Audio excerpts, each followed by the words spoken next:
Healing వాస్తు తెలుగుకి స్వాగతం మిత్రులారా.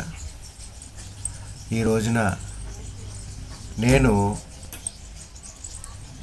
14, 15, 16 తారీఖుల్లో త్రివేంద్రంలోని ఒక కన్వెన్షన్కి, అంటే national convention on Indian traditional architecture అనే కార్యక్రమానికి బయలుదేరుతూ కూడా 3 శిష్యుల్ని తీసుకువెళ్తున్నాను. ఈ క్రమంలో గురువుగారి గణపతి స్థపతి మెమోరియల్ స్థపతి స్టోన్ యార్డ్ మమల్లాపురంలో ఉంది. ఆయన సమాధిని దర్శించుకొని దక్షిణ భారతదేశ పర్యటన మొదలు పెడుతున్నాను. నాతో పాటు నా స్టూడెంట్స్ని కూడా పట్టుకెళ్తున్నాను.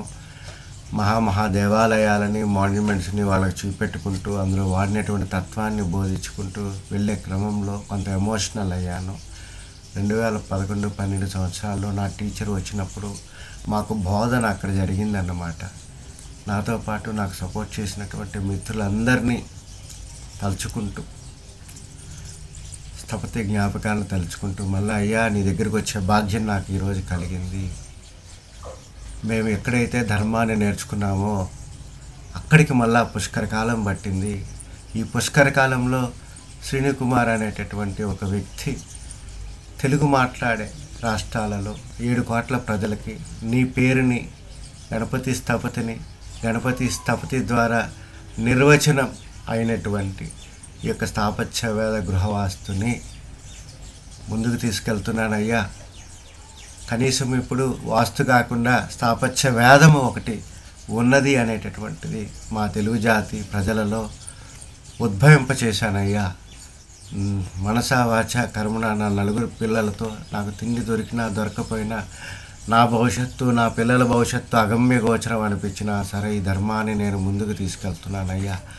అటువంటిది రేపొద్దున మెమోరియల్కి వచ్చి మీ ఆశీర్వాదం తీసుకోవాలి అనేటటువంటిది ఎంతో మానసికమైనటువంటి ఆనందాన్ని నాకు కలిగిస్తుందయ్యా. మీ ఆత్మ సదా మాతో ఉంటుంది. మేము చేసే ప్రతి ప్రయత్నానికి, మేము ఇచ్చేటటువంటి ప్రతి డిజైను, మేము కట్టేటటువంటి ప్రతి ఇంటిలోనూ నీ ఆత్మే ఉంటుందయ్యా. నిన్ను సదా ఎవరూ మర్చిపోము. భూమి మీద జాతి ఉన్నంత వరకు గణపతి స్థపతి ఉంటాడు. గణపతి స్థపతి నిర్వచించినటువంటి ఈ యొక్క గృహవాస్తు కూడా వర్ధిల్లుతుందయ్యా. అది మేము మీకు ప్రమాణం చేస్తూ మీ బ్లెస్సింగ్స్ కావాలయ్యా. నాకు ధర్మాన్ని తీసుకెళ్ళాలి, ధర్మాన్ని ఫాలో అవ్వాలనే వాళ్ళకి నీ యొక్క బ్లెస్సింగ్స్ కావాలయ్యా. సదా తలుచుకుంటూ నేను సెలవు తీసుకుంటున్నాను.